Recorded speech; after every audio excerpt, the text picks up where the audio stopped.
Hello friends, welcome back to the my channel. तो आज हम इस वीडियो में एनसीईआरटी पर आधारित क्लास 9 का साइंस बुक चैप्टर 1 हमारे आसपास के पदार्थ जो पार्ट 1 है से संबंधित महत्वपूर्ण प्रश्नों को डिस्कस करेंगे, जो आने वाले किसी भी एग्ज़ाम में आपको हेल्प करेगा।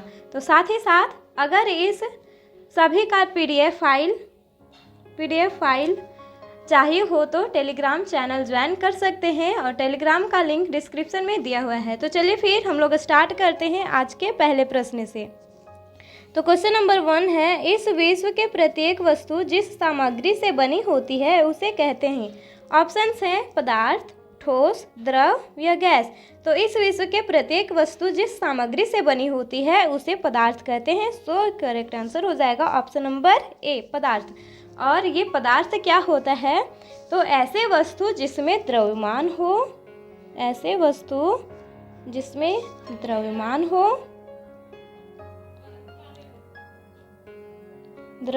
हो और जो स्थान घेरती है, और जो स्थान घेरती है उसे हम लोग पदार्थ कहते हैं। आपको ये ध्यान में रखनी है। अब हम लोग नेक्स्ट क्वेश्चन की ओर आते हैं। क्वेश्चन नंबर 2 है, भारत के प्राचीन दार्शनिकों ने पदार्थ को 5 मूल तत्वों में वर्गीकृत किया है। वे हैं, ऑप्शंस हैं अग्नि, आकाश, वायु या फिर इनमें से सभी। तो भारत के प्राचीन दार्शनिकों ने पदार्थ को 5 मूल तत्वों में वर्गीकृत किया है, जिसे पंचतत्व कहा गया है। ठीक है, और ये पंचतत्व हैं वायु, ये पंचतत्व हैं वायु, आकाश, अग्नि, पृथ्वी और जल। ठीक है, तो इसका जो करेक्ट आंसर हो जाएगा वो ऑप्शन नंबर डी होगा। इनमें से सभी कौन कौन से हैं? तो पहले वायु है, वायु, आकाश, अग्नि और जल, एक जल है, और पृथ्वी। आपको ये ध्यान में रखनी है। अब हम लोग नेक्स्ट क्वेश्चन की ओर आते हैं। अब क्वेश्चन नंबर 3 है, पदार्थ बने होते हैं। ऑप्शंस है ठोस से, तत्व से, कणों से या गैस से। तो पदार्थ कणों से बने होते हैं। सो इसका जो करेक्ट आंसर हो जाएगा वो ऑप्शन नंबर सी होगा, कणों से। अब नेक्स्ट क्वेश्चन है, क्वेश्चन नंबर 4 है, पदार्थ के कण होते हैं। ऑप्शंस है देखने योग्य, छोटे, सूक्ष्म या बड़े आकार के। यहाँ क्वेश्चन नंबर 4 में पूछा जा रहा है कि पदार्थ के कण कैसे होते हैं। वो हमें अपने आँखों से दिखाई देते हैं, या फिर वो बहुत छोटे होते हैं, या फिर बहुत ही ज़्यादा सूक्ष्म होते हैं, या बड़े आकार के होते हैं। तो पदार्थ के कण वो बहुत ही ज़्यादा सूक्ष्म होते हैं। सो इसका जो करेक्ट आंसर हो जाएगा वो ऑप्शन नंबर सी होगा, सूक्ष्म। पदार्थ के कण इतने सूक्ष्म होते हैं कि हम उन्हें नंगी आंखों से नहीं देख सकते हैं। आपको ये ध्यान में रखनी है। अब नेक्स्ट क्वेश्चन की ओर आते हैं। क्वेश्चन नंबर 5 है, पानी में चीनी जैसे पदार्थ घोलने पर पानी के तल में क्या परिवर्तन होता है। ऑप्शंस है वृद्धि होती है, घटता है, कोई परिवर्तन नहीं होता है, या पहले से दुगना हो जाता है। तो पानी में चीनी जैसे पदार्थ घोलने पर पानी के तल में कोई परिवर्तन नहीं होता है। तो इसका जो करेक्ट आंसर होगा वो ऑप्शन नंबर सी होगा, कोई परिवर्तन नहीं होता है। कोई परिवर्तन क्यों नहीं होता है? क्योंकि पदार्थ के कणों के बीच में रिक्त स्थानें होती है। ठीक है, तो पानी में जब चीनी को घोला जाता है तो चीनी रिक्त स्थान में जगह ले लेती है, इसीलिए पानी का स्तर ऊपर नहीं होता है, पानी का तल में कोई भी परिवर्तन नहीं होता है। इसलिए इसका जो करेक्ट आंसर हो जाएगा वो ऑप्शन नंबर सी होगा। अब हम लोग नेक्स्ट क्वेश्चन की ओर आते हैं। यहाँ क्वेश्चन नंबर 6 है, निम्नलिखित में से कौन पदार्थ नहीं है। तो हम लोग सबसे शुरुआत में देख लिए थे कि पदार्थ किसे कहते हैं, जिस ऐसे वस्तु जिसमें द्रव्यमान हो और जो स्थान घेरती है तो उसे हम लोग पदार्थ कहते हैं। तो यहाँ पे ऑप्शन नंबर ए जल, और ऑप्शन सी गंध, और ऑप्शन डी इत्र की सुगंध, ये तीनों पदार्थ हैं। और ऑप्शन बी ईर्ष्या, ये पदार्थ नहीं है। सो इसका जो करेक्ट आंसर होगा वो ऑप्शन नंबर बी होगा, ईर्ष्या। अब हम लोग नेक्स्ट क्वेश्चन की ओर आते हैं। क्वेश्चन नंबर 7 है, पदार्थ के कणों में किस प्रकार की ऊर्जा होती है। ऑप्शंस है स्थितिज ऊर्जा, गतिज ऊर्जा, ध्वनि ऊर्जा या फिर तापीय ऊर्जा। तो पदार्थ के कणों में गतिज ऊर्जा होती है। तो इसका जो करेक्ट आंसर होगा वो ऑप्शन नंबर बी होगा, गतिज ऊर्जा। और आपको ये ध्यान में रखनी है कि पदार्थ की कुछ विशेषताएं होती है, वो कौन कौन सी है। तो पहली विशेषता है कि पदार्थ के कणों के बीच रिक्त स्थान होता है। पदार्थ के कणों के बीच क्या होता है? रिक्त स्थान होता है। रिक्त स्थान होता है। दूसरा, पदार्थ के कणों के बीच आकर्षण बल होता है।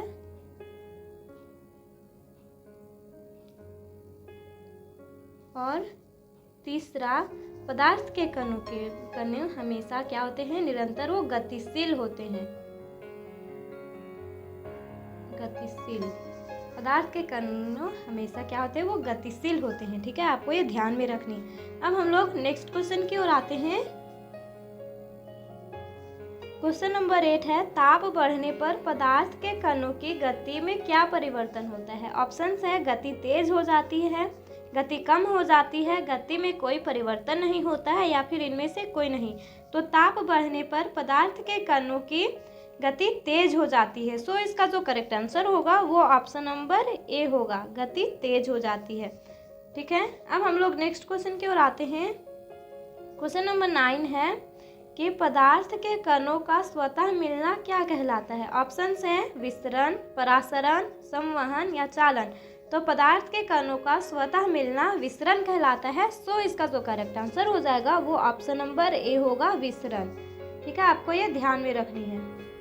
अब हम लोग नेक्स्ट क्वेश्चन की ओर आते हैं।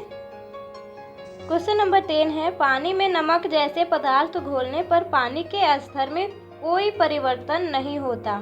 इससे पदार्थ के किस गुण का पता चलता है? ऑप्शन है, पदार्थ के कण बहुत छोटे होते हैं, पदार्थ के कण गतिशील होते हैं, पदार्थ के कणों के मध्य रिक्त स्थान होती है, या फिर पदार्थ के कण एक दूसरे को आकर्षित करते हैं।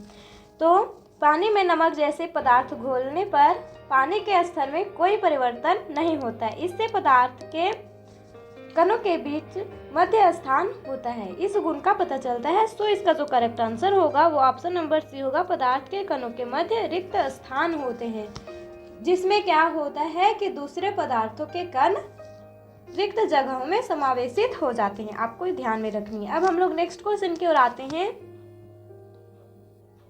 क्वेश्चन नंबर 11 है, निम्न में से कौन पदार्थ है? पदार्थ किसे कहते हैं? जो स्थान घेरती है और जिसका कोई न कुछ वजन भी हो, यानी कि द्रव्यमान भी हो। तो यहाँ पे ऑप्शन ए है स्नेह, ऑप्शन बी है घृणा, ऑप्शन सी है विचार, ऑप्शन डी है घड़ी। तो यहाँ पे हम देख सकते हैं कि स्नेह, घृणा और ये विचार, ये सभी पदार्थ नहीं है, क्योंकि ना ही तो इसका कुछ न कुछ वजन होता है और ना ही ये स्थान को घेरती है। यहाँ पे ये जो घड़ी है ये स्थान भी घेरती है और इसका कुछ न कुछ वजन भी होता है। सो इसका जो करेक्ट आंसर हो जाएगा वो ऑप्शन नंबर डी होगा, घड़ी। ठीक है, अब हम लोग नेक्स्ट क्वेश्चन की ओर आते हैं। क्वेश्चन नंबर 12 है, ठोस के कणों के बीच आकर्षण बल होता है। ऑप्शन है, कम, अधिक, नहीं होता है, या फिर इनमें से कोई नहीं। तो हम लोग पदार्थ के कणों की विशेषताओं के बारे में हम लोग ऊपर में चर्चा कर चुके हैं, जिसमें से एक था कणों के बीच क्या होता है कि आकर्षण बल होता है। तो यहाँ पे क्वेश्चन में पूछा जा रहा है कि ठोस के कणों के बीच आकर्षण बल होता है। तो मैं आपको बता दूं कि ठोस में जो आकर्षण बल होता है ये सबसे अधिक होता है, उसके बाद द्रव में होता है, और सबसे कम आकर्षण बल जो होता है वो गैस में होता है। तो यहाँ पे ठोस के कणों के बीच आकर्षण बल सबसे अधिक होता है। तो इसका जो करेक्ट आंसर हो जाएगा वो ऑप्शन नंबर बी होगा, अधिक। ठीक है, अब हम लोग नेक्स्ट क्वेश्चन की ओर आते हैं। क्वेश्चन नंबर 13 है, बाह्य बल लगाने पर ठोस की आकृति में क्या परिवर्तन होता है? ऑप्शन है, आकृति बदल जाती है, आकृति नहीं बदलती है, आकृति बढ़ जाती है, या फिर इनमें से कोई नहीं। तो यदि हम कोई भी ठोस ले लेते हैं, मान लेते हैं हम लोग एक ये ईंटा है, यदि ईंटा को हम लोग ऊपर से इसे हम लोग कंप्रेस करेंगे तो क्या इसका आकार बदलेगा? तो जवाब होगा नहीं। तो यहाँ पे जो इसका जो करेक्ट आंसर होगा वो ऑप्शन नंबर बी होगा, आकृति नहीं बदलती है। ठीक है, जब बाह्य बल लगाने पर ठोस की आकृति में कोई परिवर्तन नहीं होता, यानी कि उसकी आकृति नहीं बदलती है। सो इसका जो करेक्ट आंसर हो जाएगा वो ऑप्शन नंबर बी होगा, आकृति नहीं बदलती है। अब हम लोग नेक्स्ट क्वेश्चन की ओर आते हैं। क्वेश्चन नंबर 14 है द्रवों का। ऑप्शन है आकार और आयतन निश्चित होता है, आकार अनिश्चित होता है और आयतन निश्चित होता है, या आकार और आयतन अनिश्चित होता है, या फिर इनमें से कोई नहीं। तो द्रवों का, जैसे कि हम लोग मान लेते हैं कि ये जल है, यदि हम लोग जल को इस ग्लास में रखेंगे तो ये ग्लास का शेप ले लेगा जल, और यदि इस जल को हम लोग कटोरा में रखेंगे तो ये कटोरा का शेप ले लेगा। तो यहाँ पे तो जल की मात्रा तो उतना ही है, ठीक है, लेकिन इसका जो शेप है वो बदल जा रहा है। सो इसका जो करेक्ट आंसर होगा वो ऑप्शन नंबर बी होगा, आकार अनिश्चित होता है और आयतन निश्चित होता है। आयतन किसे कहते हैं? तो आयतन किसी वस्तु द्वारा घेरे गए स्थान की मात्रा को कहा जाता है, आपको ये ध्यान में रखनी है। अब हम लोग नेक्स्ट क्वेश्चन की ओर आते हैं। क्वेश्चन नंबर 15 है गैसीय अवस्था में कणों की गति कैसी होती है? ऑप्शन है नियमित, अनियमित, नियमित और तीव्र, और अनियमित और तीव्र। तो गैसीय अवस्था में कणों की गति अनियमित और तीव्र होती है। सो इसका जो करेक्ट आंसर होगा वो ऑप्शन नंबर डी होगा, अनियमित और तीव्र। अब हम लोग नेक्स्ट क्वेश्चन की ओर आते हैं। क्वेश्चन नंबर 16 है द्रवों में किसका विसरण संभव है? ठोस का, द्रव का, गैस का, या फिर तीनों का? सबसे पहले हम लोग विसरण किसे कहते हैं, ये ऊपर में तो हम लोग देख लिए थे।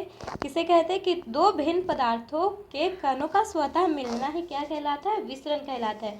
तो यहाँ पे ठोस के कण भी द्रव में स्वतः मिल सकते हैं, फिर द्रव के कण भी द्रव में मिल सकते हैं, और फिर गैस के कण भी द्रव में मिल सकते हैं। इसीलिए इसका जो करेक्ट आंसर होगा वो ऑप्शन नंबर डी होगा, तीनों का। अब हम लोग नेक्स्ट क्वेश्चन की ओर आते हैं। क्वेश्चन नंबर 17 है ठोस पदार्थों का आकार निश्चित होता है, आयतन निश्चित होता है, दोनों निश्चित होता है, या फिर दोनों निश्चित नहीं होता है? तो ठोस पदार्थों का आकार निश्चित होता है और आयतन निश्चित होता है, दोनों निश्चित होता है। सो इसका जो करेक्ट आंसर हो जाएगा वो ऑप्शन नंबर सी होगा, दोनों निश्चित होता है। अब हम लोग नेक्स्ट क्वेश्चन की ओर आते हैं। क्वेश्चन नंबर 18 है निम्नलिखित पदार्थों में किसकी संपीड्यता सबसे मतलब कि अधिक है? ऑप्शन है ठोस, द्रव, गैस, या उपरोक्त में से सबसे अधिक। तो यहाँ पे गैस की संपीड्यता सबसे ज़्यादा अधिक होगी। सो इसका जो करेक्ट आंसर होगा वो ऑप्शन नंबर सी होगा, ठीक है। और यहाँ पे मैं आपको बता दूँ कि गैस के कणों को सबसे ज़्यादा संपीड़ित किया जा सकता है, उसके बाद द्रव में गैस से थोड़ा कम संपीड़न होता है, और ठोस में तो ना के बराबर होता है। आपको ये ध्यान में रखनी है। अब हम लोग नेक्स्ट क्वेश्चन पर आते हैं।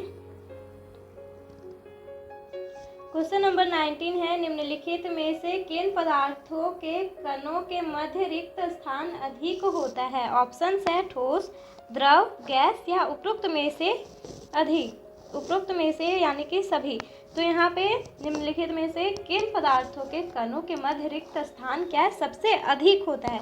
तो हम लोग यहाँ पे देखेंगे कि ये जो ठोस होता है, ठोस के कण बहुत ही पास पास होते हैं, एकदम पूरा बिल्कुल पास पास, और इनके कणों के बीच आकर्षण बल भी क्या होता है? सबसे अधिक होता है, ठीक है। ये है ठोस, और ठोस के कण क्या होते हैं? बहुत ही पास पास होते हैं। इसके बाद ये है ठोस, और द्रव, द्रव के जो कण होते हैं वो हल्का दूर दूर में होते हैं, ठीक है। इनके बीच आकर्षण बल थोड़ा कम होता है, ठोस की अपेक्षा द्रव में आकर्षण बल थोड़ा कम होता है। और गैस के कणों के बीच में रिक्त स्थान बहुत ही ज़्यादा होते हैं। गैस के कण जो होते हैं वो बहुत ही दूर दूर में फैले होते हैं। सो यहाँ पे इसका जो करेक्ट आंसर हो जाएगा वो ऑप्शन नंबर सी होगा, गैस। कि गैस जैसे पदार्थ के कणों के मध्य रिक्त स्थान क्या होती है? सबसे अधिक होती है। आपको ये ध्यान में रखनी है। ये क्या था? ये था द्रव, और ये गैस, अब हम लोग नेक्स्ट क्वेश्चन की ओर आते हैं, और ये क्वेश्चन इस वीडियो का सबसे लास्ट है, ठीक है। तो क्वेश्चन नंबर 20 है, वाहनों में ईंधन के रूप में किस गैस का उपयोग होता है? ऑप्शन है CNG, LPG, जल गैस या फिर नाइट्रोजन गैस। तो वाहनों में ईंधन के रूप में CNG गैस का उपयोग होता है। सो इसका जो करेक्ट आंसर होगा वो ऑप्शन नंबर ए होगा, CNG। तो आज हम लोग 20 महत्वपूर्ण प्रश्नों को सॉल्व कर चुके हैं। अब मिलते हैं हम लोग नेक्स्ट वीडियो में। इसके लिए बाय, थैंक यू।